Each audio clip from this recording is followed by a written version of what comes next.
সালাম আলাইকুম আরাকাতুল্লাহ বারাকাতু। কি অবস্থা সবার, কেমন আছেন? গত 1 মাস আগে এই জায়গায় দাঁড়িয়ে একটি ভিডিও বানাইছিলাম। বলছি যে আমার এক বোনের একটা টিউবওয়েলের প্রয়োজন।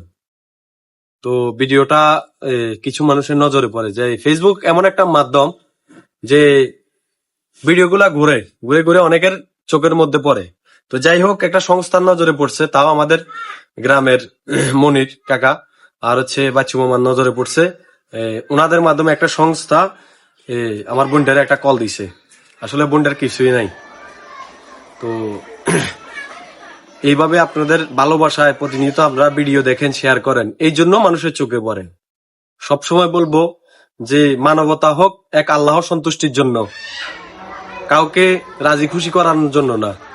তো সবাই সবার পাশে থাকবেন, এটা হচ্ছে আপনাদের ইমানি দায়িত্ব। আপনি বড় লোক, আপনি খাইবেন মুরগি পোলাও খাইবেন, অথচ আপনার পাশের বাড়ির একজন না খাই দেখবে, এটা কোনো হইতে পারে না। কবরে কিন্তু এটার জন্য আপনাকে জবাবদিহিতা করতে হইব। তো এই সাধ্য মতো যাই পারেন একে অপরের পাশে থাকেন, এই আহ্বান জানামো। আর সবাইকে ধন্যবাদ, আপনারা এত বেশি শেয়ার করেন যে ভিডিওগুলো অনেকে চোখে পড়ে। আর সবসময় যেন মানবিক কাজের সাথে থাকতে পারি, যুক্ত থাকতে পারি, আল্লাহ যেন এই তৌফিক দান করে। সবাই দোয়া করবেন। আসসালামু আলাইকুম।